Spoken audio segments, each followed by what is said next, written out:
espiritual puede que no se dé cuenta y puede que no sea notorio a los demás y ya el enfriamiento ha empezado en su alma.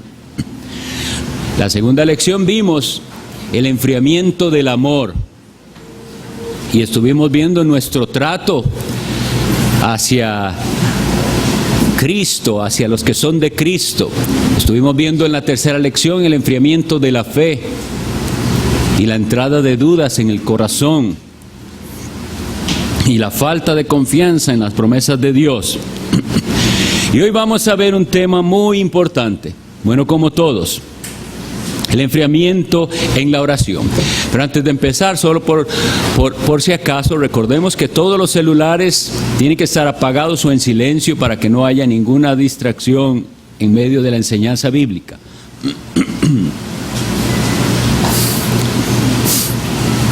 Vamos a hablar entonces esta mañana brevemente sobre este tema de la oración y cómo se da el enfriamiento en esto.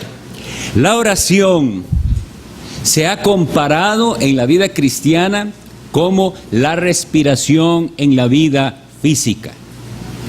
Desde el momento que un niño nace, empieza a respirar y no vuelve a dejar de respirar nunca más, hasta su muerte. Y así como en la vida física, una vez que hay nacimiento, nadie tiene que recordarle al ser vivo que respire. No deberíamos ser recordados de algo que debería ser tan natural para nosotros como respirar. Entonces tengamos esta ilustración en mente mientras hacemos el estudio bíblico. Orar para un creyente es como respirar. Antes de su conversión usted no oraba. Puede que usted pensara que oraba, pero eso no era oración.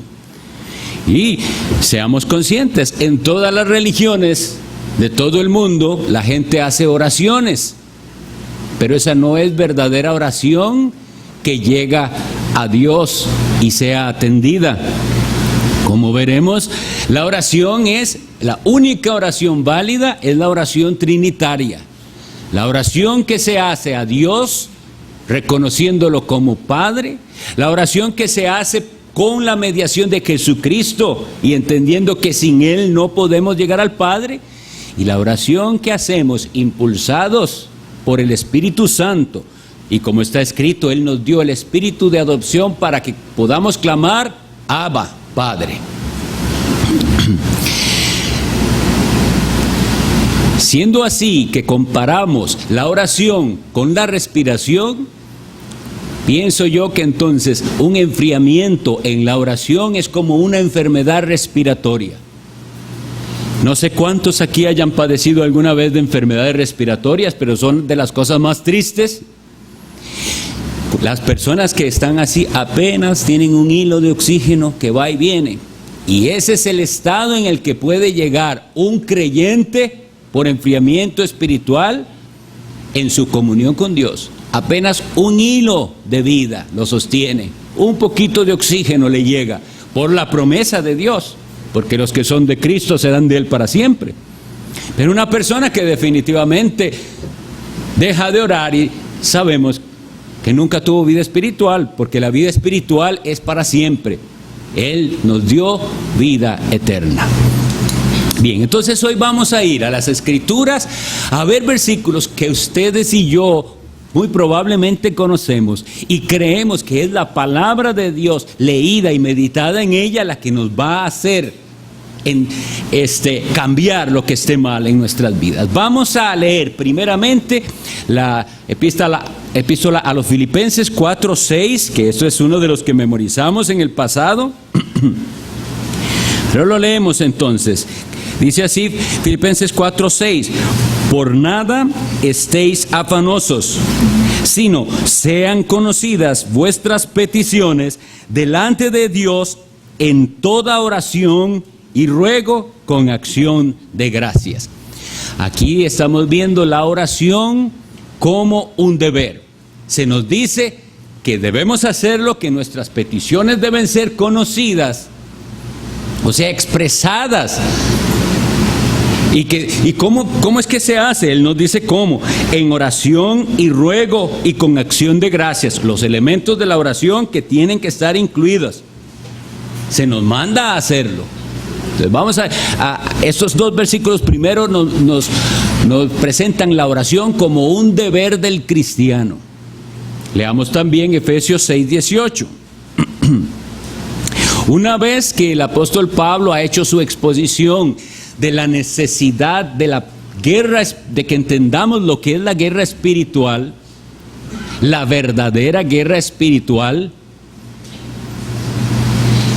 esa guerra que empieza desde el día en que usted nació de nuevo por el poder del Espíritu Santo, desde el día de su conversión, vino vida nueva a usted y gozo por el perdón de pecados y paz con Dios, todo eso vino, pero también vino el que usted está enlistado en el ejército de Cristo. Desde ese día la guerra empezó y es para siempre. Hasta el día de nuestra muerte o que Cristo venga por nosotros, hay una guerra. Y el apóstol Pablo expone la necesidad de estar usando bien la armadura que Dios nos dio, porque Dios no nos mandó a la batalla sin una armadura. Y al final de esa exposición de la armadura de Dios es cuando dice en Filipenses 6:18, orando en todo tiempo, con toda oración y súplica en el Espíritu, y velando en ello con toda perseverancia y súplica por todos los santos. Este versículo dice muchísimo para nosotros como el deber de la oración. Y nos exhorta a cada uno de nosotros, si estamos haciendo el esfuerzo de siempre estar, mientras tengamos posibilidad y no un impedimento real, de estar juntos orando. Para eso la iglesia tiene una reunión de oración y se expresan las peticiones delante del Señor con oración y ruego y acción de gracias. Y aquí dice que no hay que hacerlo a veces sí y a veces no, en todo tiempo. Y es una súplica que se hace en el Espíritu. En el pasado estuvimos viendo, cuando estuvimos exponiendo la epístola a Judas, que esa es la única oración verdadera, la oración que se hace en el Espíritu. Lo demás son palabras. La gente, como les digo, hace sus oraciones. Los musulmanes hacen sus oraciones, los budistas sus meditaciones, otros hacen rezos, etc. Y nada de eso llega al trono de Dios. ¿Por qué? Porque no es en el Espíritu. El Espíritu Santo es el que nos impulsa y lleva esa oración a Dios. Sube como un olor de incienso, así se compara en la Biblia. Y ahí en el trono de Dios, por el mediador único y perfecto, Jesucristo, esa oración es escuchada y atendida. Esa es la verdadera oración. Pero dice que hay que hacerlo con toda perseverancia. Lo cual nos recuerda que esta disciplina de la oración es de las cosas en las que más fallamos todos. Si alguien aquí piensa que ora suficiente, está completamente equivocado. Nadie ora suficiente. Y si alguien piensa aquí que no necesita orar más, está completamente equivocado. Jesucristo, el Hijo de Dios, santo, perfecto, justo y sin mancha, se apartaba por la necesidad de estar a solas con su Padre. ¿Cuánto más nosotros, pecadores, manchados todavía, aunque ya redimidos en nuestro espíritu, todavía con el pecado remanente que nos aleja de Dios? ¿Cuánto más nosotros? Vamos a ir por las citas rapidito porque no hay tanto que comentarles y quiero adelantar. Ahora ya esas son la oración como deber, la oración como un privilegio. Dios nos ha estado enseñando cosas preciosas a través de la epístola a los Hebreos que ha sido expuesta. Y leamos en el capítulo 10, versículo 19, que vimos reciente. Así que, hermanos, teniendo libertad para entrar en el lugar santísimo por la sangre de Jesucristo, por el camino nuevo y vivo que Él nos abrió a través del velo de su carne. ¿De qué está hablando aquí? De que ahora podemos acercarnos a Dios con confianza. ¿Cuándo sabemos que ya empezó un enfriamiento espiritual en cuanto a la oración? Cuando dejamos de ver la oración como un privilegio y la vemos solo como un deber. Hay que orar, entonces oro, pero no me estoy dando cuenta de que esto es un gran privilegio, de que en la antigüedad el pueblo no se pudo acercar a la presencia de Dios, estaba marcado el monte y decía, y de aquí nadie puede acercarse, y si alguien se acerca, aunque sea un animal, hay que matarlo. Nadie puede acercarse a Dios, y hoy ustedes y yo por Cristo podemos acercarnos al mismo trono de la gracia, y ese privilegio cuando nosotros no lo apreciamos, ha habido un enfriamiento en nuestros corazones, una enfermedad espiritual. Tenemos que orar para ser auxiliados en la tentación. Mateo 26, 41.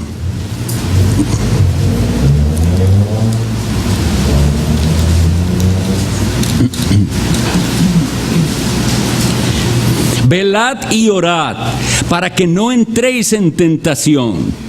El espíritu a la verdad está dispuesto, pero la carne es débil. Y aquí nos recuerda una vez más, esto es una pelea, no es de tener ganas nada más. Si usted hace las cosas solo cuando tiene ganas, no ha entendido. Esto se hace como un deber y con el entendimiento de que es un privilegio, aunque no siempre usted va a tener los mismos deleites. Pero como veíamos hoy hace 8, ¿cómo es que anda el cristiano? No por vista, sino por fe. No es por sentimientos, sino por fe. Hoy estoy aquí, Señor, y sabe lo cargado que me siento y lo que preferiría es estar acostado, pero aquí estoy porque tengo convicción y seguridad de que tú estás aquí conmigo, que abriste un camino nuevo y vivo por Cristo. Y después entonces, si se nos dice que estemos velando y orando para que no entremos en tentación, es una advertencia muy seria. Usted ora así, Señor, ¿cómo nos enseñó a orar Él? No nos dejes caer, no nos metas en la tentación. Marcos 13:33. Antes de que venga la tribulación es cuando hay que orar. No es en el momento ya de la desesperación, ahora sí, como los impíos. Siempre se acuerdan de Dios en el huracán y en el incendio y en el terremoto. No es así. Nosotros vemos, Marcos 13:33 nos dice, mirad, velad y orad, porque no sabéis cuándo será el tiempo. Y aquí estamos hablando de tiempos de tribulación y de tiempos del fin. Entonces, no se espere, es hoy. Hoy estamos preparándonos, orando y velando. Velando, recuerden que es vigilantes, alertas. La oración incesante, primera a Tesalonicenses 5:17.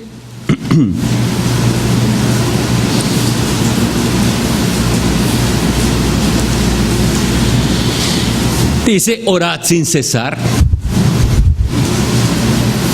Ahora, este tipo de oración no es la misma de la del secreto que vamos a ver en el siguiente punto. Es que en un sentido, así como constantemente hay una respiración física, así constantemente nosotros estamos ligados a Dios en nuestro pensamiento. Entonces, si voy caminando, no voy pensando cosas vanas, voy en comunicación con Dios en mi mente, meditando, orando, clamando a Él, hablando con Él, se puede. Y hermana, mientras hace sus quehaceres, mientras lava, mientras atiende a sus familias, mientras cocina, todo puede haber una comunicación con Dios, pero eso no es todo, porque el que piensa que vive orando y por eso no tiene que apartar tiempo de oración, tampoco ha entendido cómo funciona. Hay una oración que es incesante, la nuestra, ese clamor interno, secreto y mudo, por decirlo así, nadie lo oye.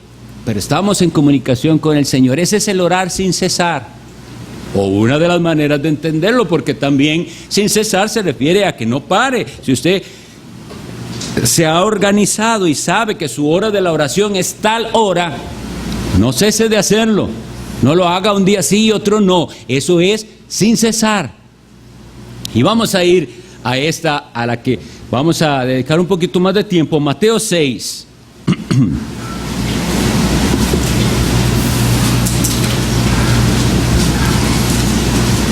Cuando leemos Mateo 6 y la oración, siempre recuerdo una vez que el predicador Paul Washer dijo que qué era interesante era meditar en que nunca los apóstoles preguntaron a Cristo cómo predicar o cómo hacer milagros, pero que sí le preguntaron, enséñanos a orar. Que había algo en la oración de Cristo, que ellos sabían que ellos no tenían eso y que tenían que aprenderlo. Nosotros como discípulos de Cristo debemos querer orar y aprender a orar. Entonces el Señor no los dejó sin enseñanza. En Mateo 5 dice así, y cuando ores, Mateo 6:5, perdón, y cuando ores, no seas como los hipócritas. Bueno, primero que todo, oigan, los hipócritas oran. Claro, no son oraciones verdaderas, ni escuchadas, ni atendidas, pero oran. No seas como los hipócritas, porque ellos aman el orar en pie en las sinagogas y en las esquinas de las calles para ser vistos de los hombres. De cierto os digo que ya tienen su recompensa. Mas tú, cuando ores, entra en tu aposento y cerrada la puerta, ora a tu Padre que está en secreto, y tu Padre que ve en lo secreto te recompensará en público. Y orando, no uséis vanas repeticiones como los gentiles que piensan que por su palabrería serán oídos. No os hagáis pues semejantes a ellos, porque vuestro Padre sabe de qué cosas tenéis necesidad antes que vosotros le pidáis. Y después viene la oración que el Señor hizo como un modelo para nosotros. Atendamos a la frase, cuando ores. No es, si usted ora, hágalo así. No es que se supone que el cristiano ora. Ora hasta el hipócrita, ora hasta el falso. ¿Cómo no va a orar el cristiano verdadero? Debe orar y se supone que ora. Pero cuando usted ora, hágalo bien. El Señor nos dice que debe haber un momento de búsqueda del rostro de Dios en secreto. ¿Cuál es ese momento suyo en el secreto con Dios? ¿A qué hora es? ¿Cómo es? Cada uno tiene que examinarse y saber si está siendo fiel en buscar a Dios en el secreto, a solas, donde de verdad usted es quien es. En la iglesia,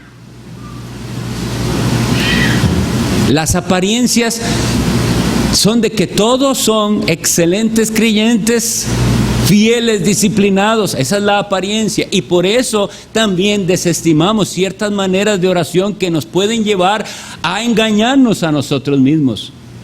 Cuando la Biblia dice que los hipócritas y los fariseos amaban orar en pie en las sinagogas, debemos entender qué está diciendo. No tiene nada malo de orar en pie, es por qué lo hacían así, para ser vistos. Nuestra oración tiene que ser en público lo más discreto posible. No pretendiendo, no aparentando, no fingiendo, pero allá en el secreto, solo usted con Dios. Solo usted con Dios. Ahí nosotros no tenemos temor de estar haciendo algo para que nos vean. Y ahí usted puede llorar y Dios es el que lo está viendo, y ahí usted puede postrarse ante el Señor y clamar en la soledad. ¿Cuál es ese momento suyo? ¿Cuál es? No para ser visto, sino para estar con Él.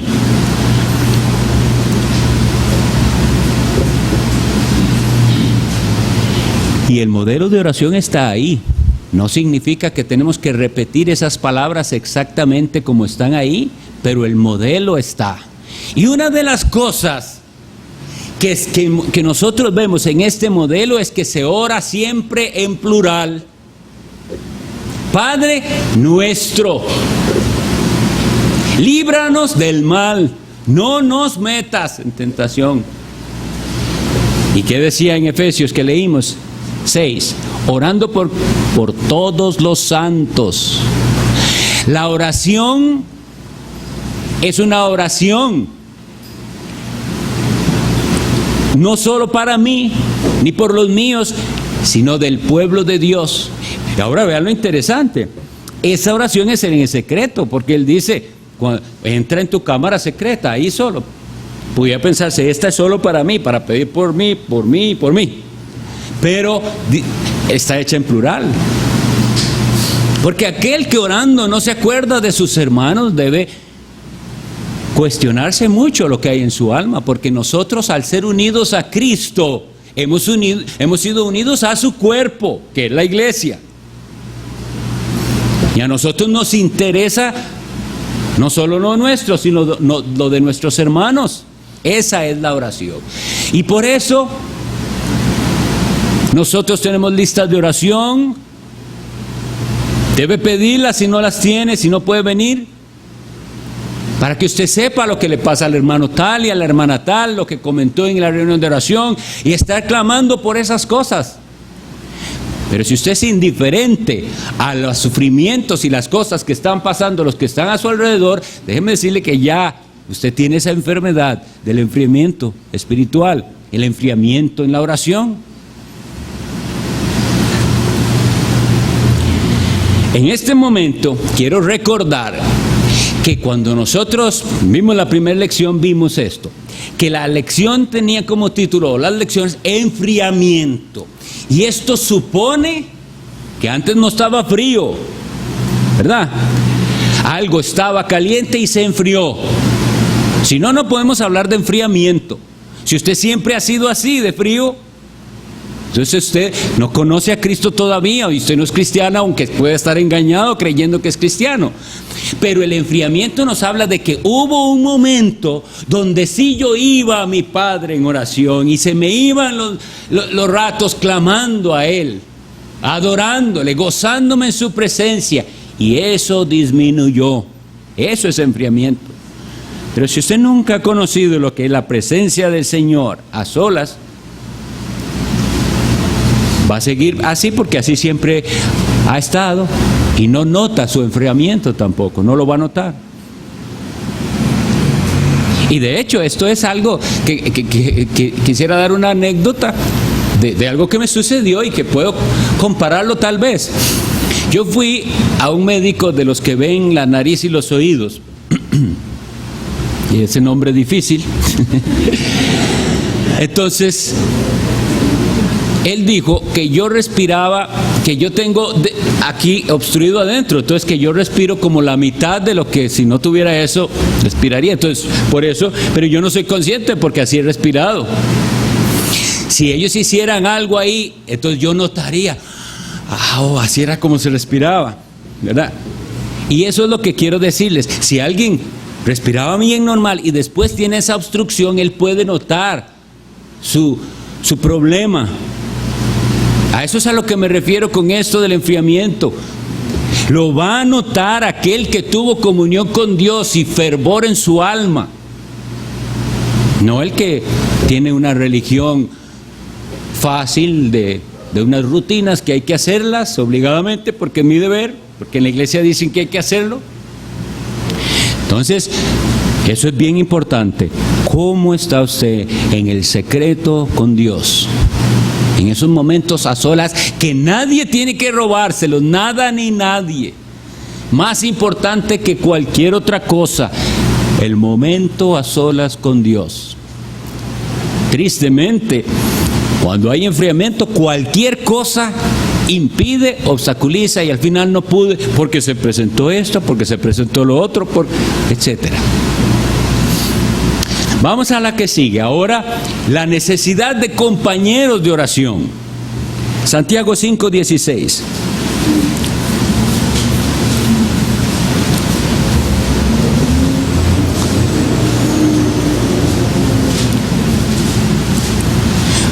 Confesaos vuestras ofensas unos a otros y orad unos por otros para que seáis sanados. La oración eficaz del justo puede mucho. Es muy bonito que la gente se visite, que planeen actividades. Nada de eso está mal. El asunto es cuando hay tantas actividades y no se oye que un hermano le diga a otro, reunámonos para orar, hay un problema en la iglesia. Reunámonos para orar. Confesaos vuestras ofensas. Gracias al Señor porque nos ha ido enseñando, y hay hermanos que sí están practicando la confesión mutua.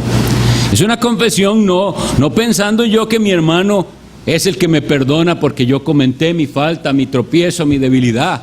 No, es que es un acto de humildad y de honestidad. Mi hermano, no ando bien. Ha pasado esto, he decaído en esto. Bueno, está confesando delante del Señor y el Señor dice que hay perdón y misericordia. Oran juntos y el Señor oye y restaura. Tiene que haber un espíritu de oración en el creyente. Eso es obra del Espíritu Santo, pero es algo que nosotros también debemos buscar activamente. Reunámonos un momentico para orar. Y el que puede más de un breve momento, hágalo más. Pero la oración no es solo privada, la oración incluye a mis hermanos. Como digo, es en este contexto parece que es en algo un poco íntimo. Pero como veremos y hemos visto más bien muchas veces, es la congregación orando en clamor conjunto al Señor. Y si no quiere hacerlo, ¿cómo va a ser sanado? Recuerdan que hoy hace 8 vimos que el enemigo lanza dardos de fuego. Y habíamos tratado de imaginar cómo es eso. Es una flecha puntiaguda y tras de eso encendida. Así que te va a hacer daño si no estás usando bien el escudo de la fe. Y si eso pasó, ¿cómo piensa curarse? Sin oración. Porque aquí dice que para que seáis sanados. Señor, clamamos a ti, porque en mi torpeza y en mi negligencia no usé el escudo de la fe y Satanás envió un dardo encendido y me hirió.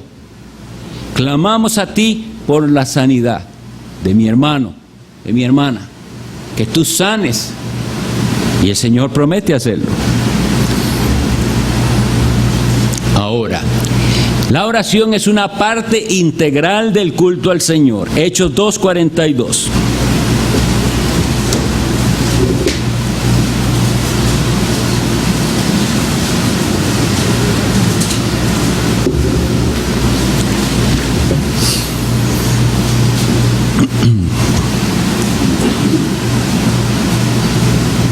Y perseveraban en la doctrina de los apóstoles, en la comunión unos con otros, en el partimiento del pan y en las oraciones.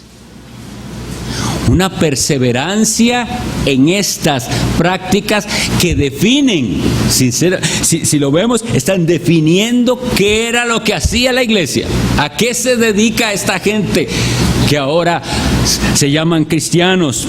Bueno, ¿a qué nos dedicamos nosotros? Lamentablemente, somos susceptibles a querer hacer muchas otras cosas y no las que Dios nos mandó, las que son de provecho espiritual. Y con dolor vemos que esto es común en muchísimas iglesias. Tienen muchas actividades, pero estas que son las necesarias y mandadas de perseverar en la doctrina apostólica, es decir, lectura, enseñanza, predicación, ¿de qué? De la doctrina de los apóstoles.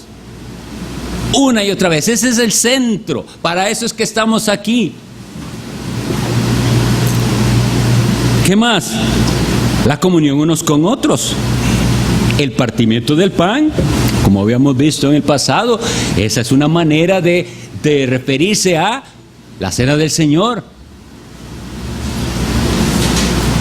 Y tiene que ser en una iglesia una práctica frecuente, constante, de ese recordatorio, pero que no es solamente recordatorio, sino que es una ordenanza sagrada, que es un medio de gracia. El Señor, a través de eso, a los que participan con fe, les da gran bendición espiritual. Y las oraciones. Hay cultos hoy en día donde las oraciones son 1, 2 minutos y eso es todo. La oración es parte integral del culto. y tenemos que orar juntos. La oración inicial. ¿Qué hacemos en la oración inicial? Invocar el nombre del Señor, confesar nuestro pecado, clamar a Él por su presencia, por su favor. Y el que dirige la oración lo hace, pero todos los demás estamos unánimes. Eso es lo que estamos pidiendo. Por eso es que al final podemos decir amén. Y si usted no dice amén al final, aprenda a decirlo, porque es lo que Dios nos enseña. Así sea, eso que el hermano pidió es lo que yo también pido. Eso es verdad.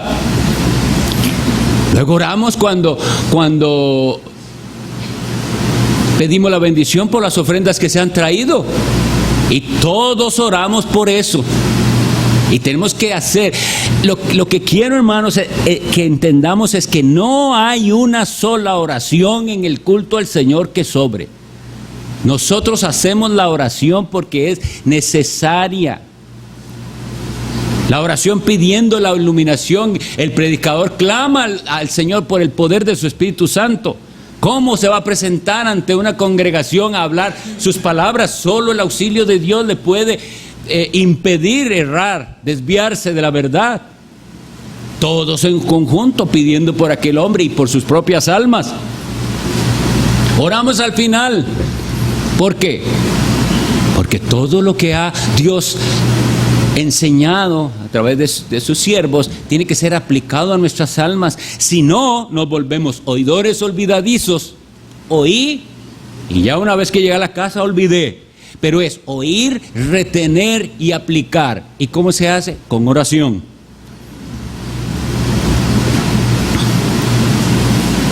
Los cultos entonces deben tener oración, oración verdadera. Oración unánime. Piensen una cosa, hermanos, en la Biblia están escritas oraciones que hicieron hombres de Dios, que hizo el pueblo de Dios. Si todos oraran a la vez en un tipo de escándalo, ¿cómo hacía el que escribió eso para saber lo que dijo quién?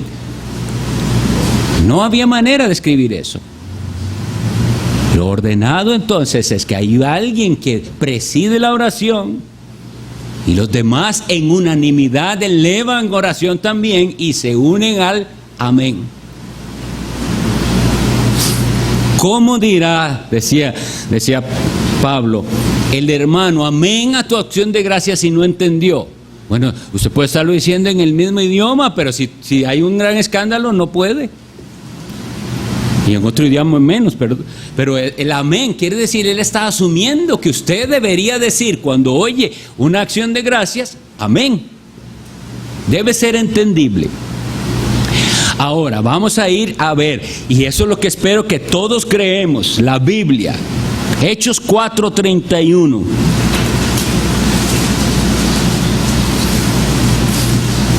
Y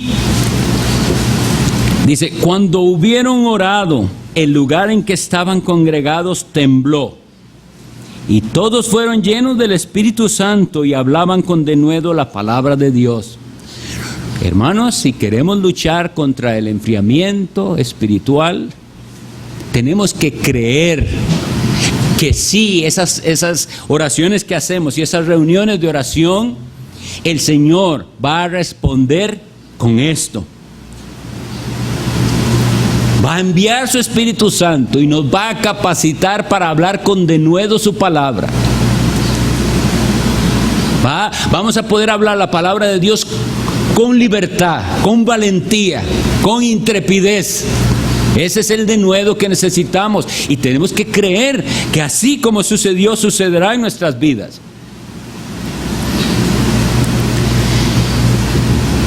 Si el pueblo de Dios ora, va a pasar. Debemos orar en arrepentimiento. Leamos Malaquías 1:9.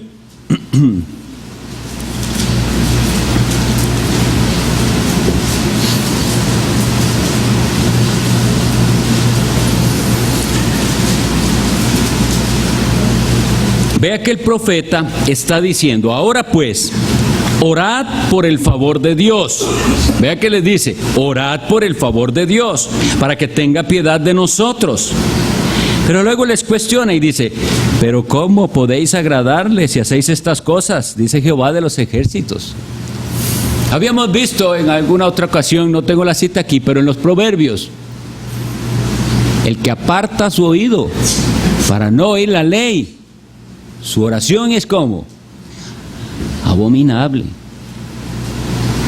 Así que eso es lo que le está diciendo aquí. Sí, vamos a orar, pero usted para orar tiene que estar a cuentas con Dios. Por eso es que vemos los pasos. Usted no ora porque usted no anda bien. Tiene que ponerse a cuentas con Dios, no puede seguir ese camino. No puede seguir coqueteando con el mundo y el pecado y creer que Dios atiende sus oraciones así. Pero si usted es creyente, usted tiene un mediador que es Cristo. Y si usted es creyente, usted tiene hermanos a los cuales acudir y a decirle, hermano, clame por mí porque estoy en enfriamiento espiritual. Necesito ayuda. Y orando juntos, creyendo en el perdón de Dios, ejercitando esa fe. Acuérdense que dijimos, la fe es como un músculo. Si lo ejercita, crece. Ya nos dio la fe, viene de Él, es un don de Dios, pero ahora hay que ejercitarla. Y ejercite la fe, crea entonces que hay perdón. Y ahora sí, apártese de todo aquello para que entonces su oración por el favor de Dios sea escuchada. Porque aquí Él dice, ¿cómo podéis agradarle si hacéis estas cosas? El segundo libro de Crónicas 7:14, esa es la dedicación del templo. Hemos estado leyendo la dedicación en Reyes, en nuestra lectura de la tarde, pero es el mismo evento. En 2 Crónicas 7, cuando Dios responde a esa oración de Salomón, dice así: si se humillare mi pueblo, sobre el cual mi nombre es invocado, y oraren, y buscaren mi rostro, y se convirtieren de sus malos caminos, entonces yo iré desde los cielos, y perdonaré sus pecados, y sanaré su tierra.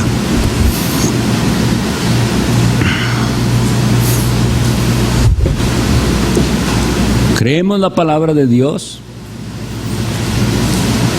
Dios es el que está diciendo, esta es la condición. Yo voy a ir ahí y voy a perdonar y voy a sanarles esa enfermedad espiritual, esa enfermedad respiratoria espiritual, esa debilidad.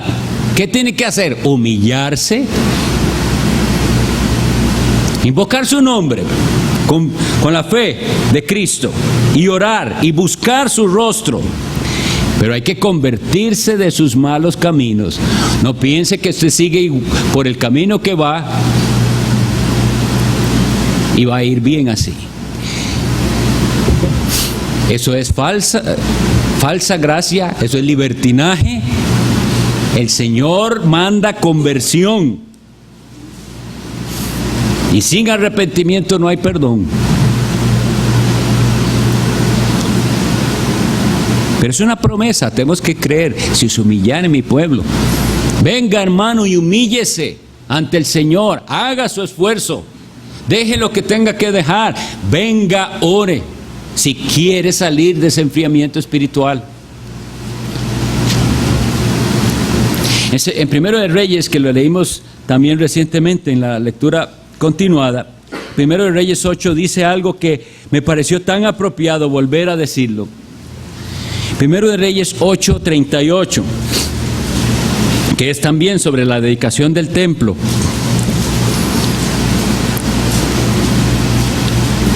Vean qué lenguaje. Toda oración y toda súplica que hiciere cualquier hombre o todo su pueblo Israel, cuando cualquiera sintiere la plaga en su corazón y extendiere sus manos a esta casa.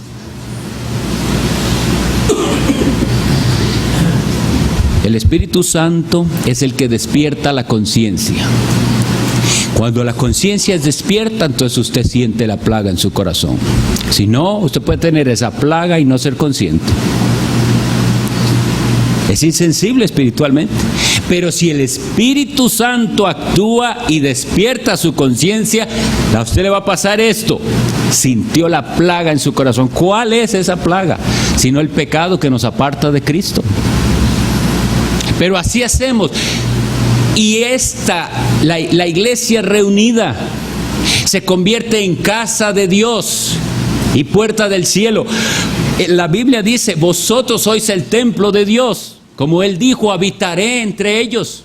De manera que usted viene a la congregación creyendo en la presencia verdadera de Dios y clama al Señor y le dice, he sentido la plaga en mi corazón, yo tengo esa enfermedad del enfriamiento.